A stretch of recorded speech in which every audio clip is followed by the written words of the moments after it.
आयुषी, देखो मम्मा को परेशान मत किया करो, ये लो दूध पी लो। नहीं मम्मा, मुझे नहीं पीना दूध। मैंने कहा ना अभी सारा दूध फिनिश करो। तभी दरवाजे की घंटी बजती है।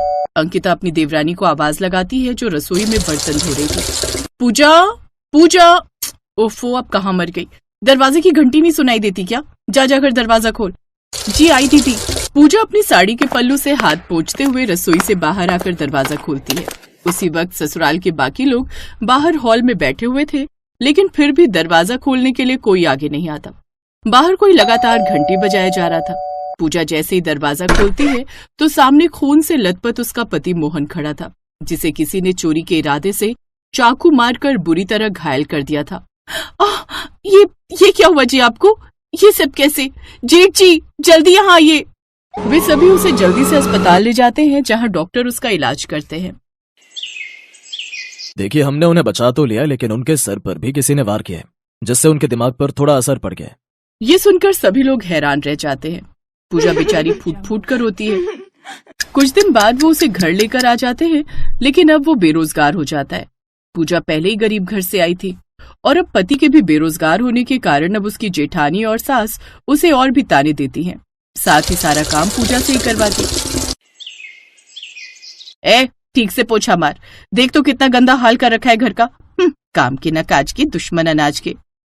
आप ऐसा क्यों कहती हैं?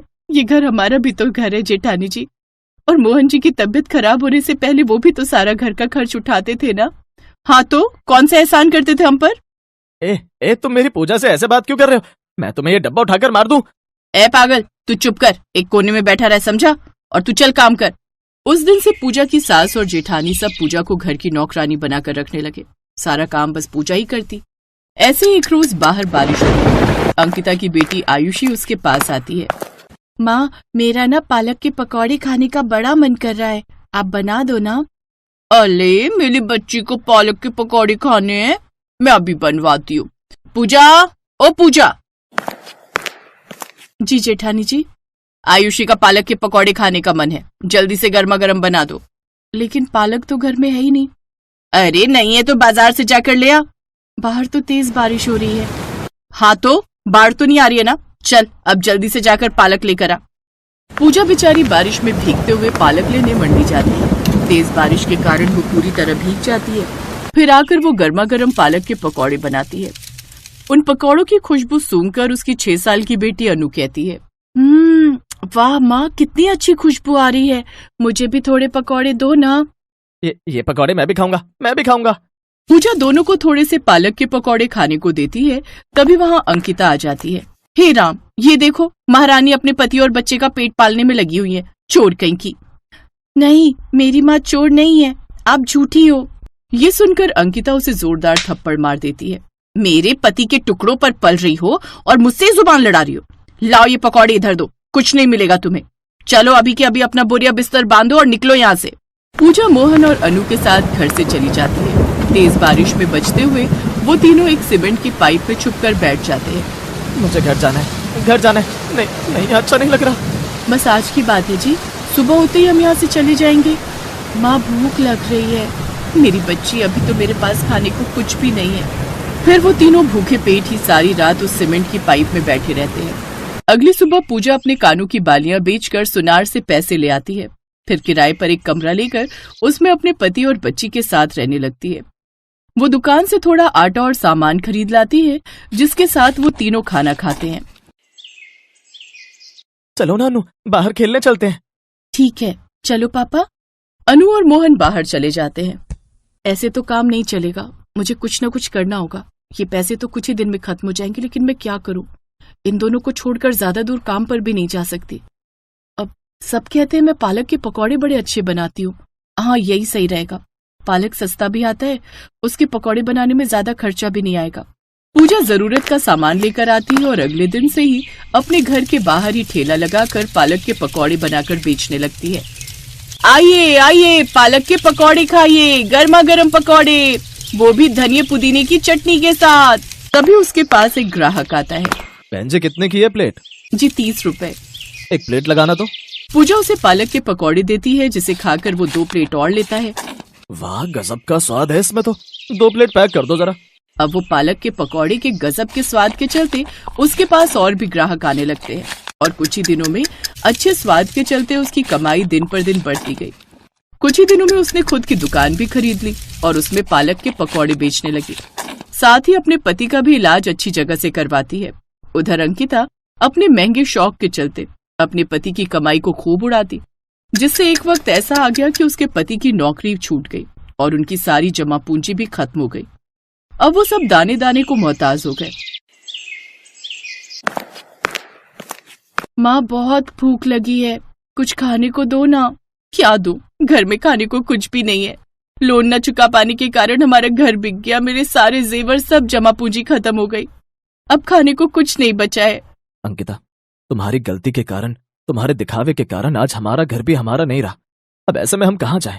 अंकिता अपने पति और बच्ची के साथ सड़क पर दर दर की ठोकरें खाने को मजबूर हो गई और एक रोज एक पालक का पकौड़ा पूजा की दुकान के बाहर गिरा हुआ था।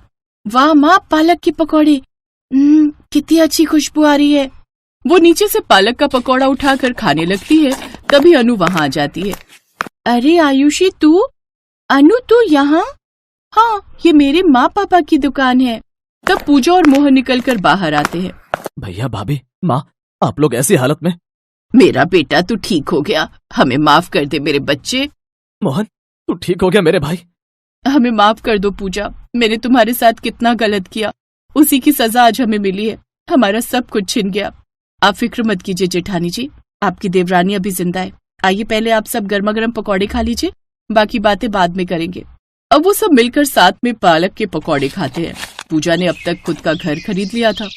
वो उन सबको माफ कर देती है और अपने साथ अपने घर ले जाती है। अब वो सब खुशी खुशी एक साथ रहते हैं।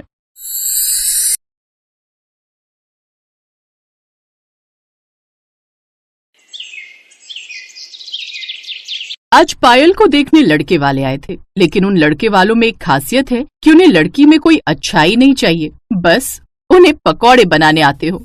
अरे पायल की माँ, जाओ पायल को बोलो कि लड़के वाले आ गए, कुछ चाय नाश्ते का इंतजाम करे। पायल की माँ अंदर गई तो देखा कि पायल पहले से ही चाय नाश्ता बना रही थी। थोड़ी देर बाद पायल चाय नाश्ता लेकर आई। अरे राहुल बेटा, तुम्हें कुछ पायल से बात करनी हो या कुछ पूछना हो तो पूछ सकते हो, बाकी हमें तो बिटिया बहुत पसंद है। माँ, आप ही पूछो ना, मैं क्या पूछूं? बेटा, तुम हमारे लिए चाय नाश्ता लेकर आई हो, लेकिन एक बात बताओ, क्या तुम्हें पकौड़े बनाने आते हैं? जी, पकौड़े बनाने में कौन सी बड़ी बात है, आपको पहले ही बताना चाहिए था। अरे तो अभी कौन सी देर हुई है, जाओ जल्दी जाकर हमारे लिए पकौड़े बना कर ले आओ। ठीक है बेटा, जाओ पकौड़े बनाकर लाओ, तब तक आप लोग चाय पीजिए। अरे नहीं नहीं, चाय भी हम पकौड़ों के साथ ही पियेंगे। लेकिन तब तक तो चाय ठंडी हो जाएगी ना। हाँ तो चाय भी अपने साथ लेकर जाओ बेटा, चाय भी गर्म करके ले आना पकौड़ों के साथ। लड़की वालों को ये सब थोड़ा अजीब तो लगा, लेकिन फिर भी पायल की माँ ने उससे कहा, जाओ बेटा चाय भी लेकर जाओ। ठीक है माँ। पायल वहाँ से चाय उठाकर ले गई और थोड़ी देर बाद आलू के मस्त पकौड़े बनाकर ले आई। सभी ने पकौड़े खाए, सभी को पकौड़े बहुत पसंद आए। क्या बात है बेटा, तुम्हारे हाथों में तो जादू है, पकौड़े तो बहुत अच्छे बना लेती हो तुम। हमारा परिवार बहुत बड़ा है, हम सभी को पकौड़े खाने का बहुत शौक है। इसके अलावा कोई हमारा बड़ा शौक नहीं है। अगर आप लोगों को ठीक लगे तो रिश्ता पक्का समझे। हाँ, हमारी तरफ से भी रिश्ता पक्का ही समझिए। आप लोगों की इतनी बड़ी कोई मांग भी नहीं है, सिर्फ पकौड़े बनाने आते हो, वो तो हमारी बेटी को आते ही हैं। क्यों बेटा पायल? जी पिताजी। तो इस तरह राहुल की शादी पायल के साथ हो गई। ससुराल में उसकी 2 जेठानियां, 2 जेठ, एक ननद, सास ससुर और राहुल को मिलाकर बहुत बड़ा परिवार था। आज पायल की घर में पहली रसोई थी। बेटा, आज रात तुम्हारी इस घर में पहली रसोई है, हम सबके लिए खाना बना दो। लेकिन सासू माँ, खाने में क्या बनाना है? तभी वहाँ पर पायल की दोनों जेठानियां रानी और मोहिनी आ गई। सासू माँ, आपने देवरानी जी को बताया नहीं क्या? देवरानी जी, तुम मेरे लिए प्याज के पकौड़े बना दो और कुछ नहीं। और देवरानी जी, मेरे लिए बैंगन के पकौड़े बना देना, जिन्हें खाकर मजा आ जाए। बेटा, मेरे लिए पालक के पकौड़े बना देना। बहू, मेरे लिए मूली के पकौड़े बना देना, सारा सामान तुझे किचन में ही मिल जाएगा। और हम तीनों भाइयों के लिए जो तेरा मन करे उस चीज के पकौड़े बना देना। हम लोगों की कोई डिमांड नहीं है, हाँ बस पकौड़े होने चाहिए और वो भी स्वादिष्ट। लेकिन भाभी, मेरी तो एक डिमांड बहुत बड़ी रहती है। आपको अपनी छोटी सी प्यारी सी ननद की डिमांड माननी ही पड़ेगी। मेरे लिए आप पनीर के पकौड़े बना देना। लगता है इन लोगों ने कभी जिंदगी में पकौड़े ही नहीं खाए। क्या सोच रही है बहू, तुझे कोई दिक्कत है क्या? नहीं नहीं सासू माँ, कोई दिक्कत नहीं है। मैं बस पूछना चाहती हूँ कि आप लोग चटनी कौन सी लेंगे पकौड़ी के साथ? नहीं नहीं बहू, कोई चटनी वटनी नहीं चाहिए। ठीक है सासू माँ, अभी बनाती हूँ। पायल किचन में गई और पकौड़े बनाने लगी। पहले तो उसे लगा कि पकौड़े जल्दी से बन जाएंगे, लेकिन उसे अलग अलग प्रकार के पकौड़े बनाने थे, इसलिए उसे बहुत टाइम लग गया। किसी को पनीर के पकौड़े खाने थे, तो किसी को पालक के, तो किसी को बैंगन के। इस वजह से उसे तैयारी करने में ही 1 घंटा लग गया। फिर उसके बाद उसने पकौड़े बनाना शुरू किया। अरे बाप रे, इस पकौड़े वाले परिवार ने तो मुझे परेशान करके रख दिया। खैर कोई बात नहीं, आज पहली रसोई है, इसलिए इन लोगों को पकौड़े खाने होंगे। कल से तो खाना ही बनाना होगा। पकौड़े बनाने से आसान तो खाना बनाना ही है मेरे लिए। पायल ने सबकी पसंद के पकौड़े बनाए और सभी को सर्व कर दिए। सभी को पकौड़ों का स्वाद बहुत अच्छा लगा। क्या बात है पायल, तुझे तो पकौड़े बहुत अच्छे बनाने आते। इतने अच्छे अच्छे पकौड़े हम लोग भी नहीं बना पाते। हाँ पायल, बहुत अच्छे पकौड़े बनाए हैं तुमने। अरे देवर जी, हमने जब एक बार तारीफ कर दी तो तुझे तारीफ करने की क्या जरूरत है। आज तेरी सुहाग रात है ना, वहाँ जितनी मन करे उतनी तारीफ कर लेना अपनी बीवी की। सभी लोग जोर जोर से हंसने लगे। पहली रसोई की रस्म खत्म हो गई। आज पायल की पहली सुहाग रात थी और दोनों लोग अपने कमरे में बैठकर एक दूसरे से प्यार भरी बातें कर रहे थे। आप लोग तो सिर्फ पकौड़े खाकर ही सोने जा रहे हैं, खाना वाना नहीं खाएंगे क्या आप लोग? खाना खाने की क्या जरूरत है पायल, अभी जो हमने खाया वो खाना ही तो था। चलो ये सब छोड़ो, आज हमारी सुहाग रात है, प्यार भरी बातें करते हैं। तभी राहुल ने एक जोरदार डकार मारी। बाप रे, इतनी लंबी डकार! लगता है आपने कुछ ज्यादा ही पकौड़े खा लिए हैं। हाँ पायल, इतने स्वादिष्ट पकौड़े मैं आज तक नहीं खा पाया, इसीलिए ज्यादा खा गया शायद। थोड़ी सी वॉक करके आता हूँ, लगता है पेट में गैस बन गई है। राहुल घर के बाहर वॉक करने चला गया। किसी तरह वो रात बीती और सुबह हो गई। सुबह सुबह पायल सभी के लिए चाय बनाकर लाई। सासू माँ, आपने पायल को बताया नहीं कि सुबह सुबह हम लोग अकेले चाय नहीं पीते, चाय के साथ पकौड़े भी तो चाहिए होते हैं। अरे बहू, वो अभी अभी नई बहू बनकर आई है, धीरे धीरे उसे हमारे घर के नियम और कानून पता चल जाएंगे। बहू, सिर्फ चाय में मजा नहीं आएगा, तेरे हाथ के पकौड़े मिल जाते तो मजा आ जाता। हाँ भाभी, पकौड़े बना दो, अगर आप चाहो तो मैं भी आपकी मदद कर देती हूँ। पायल ने फिर से सभी की पसंद के अलग अलग पकौड़े बनाए। तब जाकर उन्होंने चाय और पकौड़े एक साथ खाए। पायल को ज्यादा कुछ समझ में नहीं आ रहा था कि उस घर में आखिर चल क्या रहा है। दोपहर का वक्त था, खाने का टाइम था। तभी पायल अपनी सास के पास आई और उससे बोली, सासू माँ, लंच का टाइम हो गया है, बताइए खाने में आप लोग क्या खाएंगे? बहू, शायद अभी तक तुझे कुछ समझ में नहीं आया। बहू, हम लोग सुबह नाश्ते में भी पकौड़े ही खाते हैं, दोपहर के खाने में भी पकौड़े ही खाते हैं और रात में भी हम लोग पकौड़े ही खाते हैं। पकौड़े के अलावा हमें कुछ खाना पसंद नहीं। लेकिन सासू माँ, हमें कभी कभी खाना भी खाना चाहिए, सिर्फ पकौड़े खाकर तो सबकी तबीयत खराब हो सकती है। बहू, हमने इस घर में तेरी शादी बस इसलिए की है क्योंकि तुझे इतने स्वादिष्ट पकौड़े बनाने आते हैं। इस घर में ना ही तेरी जेठानियों को ढंग के पकौड़े बनाने आते हैं, ना ही तेरी ननद को, और ना ही मुझे इतने स्वादिष्ट पकौड़े बनाने आते हैं। इसलिए चुपचाप सभी की पसंद के पकौड़े बना दे, और कुछ बनाने की जरूरत नहीं है। ठीक है सासू माँ, बना देती हूँ। पायल फिर से किचन में गई और सबकी पसंद के अलग अलग प्रकार के पकौड़े बनाने लगी। पकौड़े बनाते बनाते उसकी हालत खराब होने लगी। ऐसे ही दिन बीतते गए और एक दिन सभी के पेट में बहुत तेज दर्द उठा। सभी की तबीयत बहुत ज्यादा खराब हो गई, यहाँ तक कि पायल की भी। राहुल, जल्दी से पापा को फोन कीजिए, वही हमें अस्पताल ले जाएंगे, क्योंकि हम सबकी हालत बहुत खराब है। कौन किसको अस्पताल ले जाएगा भला? हाँ हाँ, तुम बिल्कुल सही कह रही हो, अभी करता हूँ ससुर जी को कॉल। राहुल ने पायल के पिताजी को तुरंत कॉल किया। उसके पिताजी तुरंत आए और सभी को अस्पताल ले गए। डॉक्टर ने सभी का चेकअप किया और उनकी कुछ जांच भी की। रिपोर्ट देखने के बाद डॉक्टर हैरान हो गया। आप सभी के पेट में सड़न पैदा हो गई है, बहुत ही बड़ा इन्फेक्शन हुआ है सभी के पेट में। इतना ज्यादा ऑयली आप लोग खाते हैं, बस सब इसी का परिणाम है। क्या खाते हैं आप लोग खाने में? डॉक्टर साहब, मेरे ससुराल वाले सुबह से लेकर रात तक सिर्फ पकौड़े ही खाते हैं। नाश्ते में भी पकौड़े, लंच में भी पकौड़े, डिनर में भी पकौड़े। कोई रिश्तेदार आ जाए उसको भी पकौड़े ही खिलाते हैं हम लोग। मैंने कई बार इन लोगों से रिक्वेस्ट की कि कुछ और खाइए वरना तबीयत खराब हो सकती है, लेकिन ये लोग नहीं माने।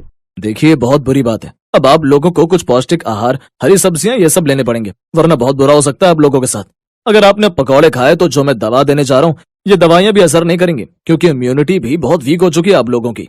डॉक्टर साहब, हमें नहीं पता था कि पकौड़े खाने से इतना नुकसान हो सकता है हम लोगों को। सिर्फ आप लोगों की ही नहीं, बल्कि आपकी बहुएं प्रेग्नेंट होंगी तो आने वाली संतान भी स्वस्थ पैदा नहीं होंगी, उसे भी शुरू से बीमारियां पकड़े रहेंगी। मैं तो कहूंगा अगले 6 महीने तक आप लोग पकौड़े को हाथ तक मत लगाना। उसके बाद खाने का मन हो तो कभी कभार खा सकते हो। डॉक्टर साहब, हम आपसे वादा करते हैं कि अब हम लोग कभी पकौड़े नहीं खाएंगे। बस किसी तरह इस बार हम सबको ठीक कर दीजिए। हमने अपनी बहू को भी पकौड़े बनवा बनवा कर बहुत परेशान कर डाला। डॉक्टर साहब ने सभी को ग्लूकोज की ड्रिप चढ़ा दी। 2 दिन सभी को एडमिट रखा। 2 दिन बाद वो लोग अपने घर आ गए और उस दिन के बाद सभी ने मिलजुल कर पौष्टिक खाना बनाना शुरू कर दिया और पकौड़े खाने हमेशा हमेशा के लिए बंद कर दिए।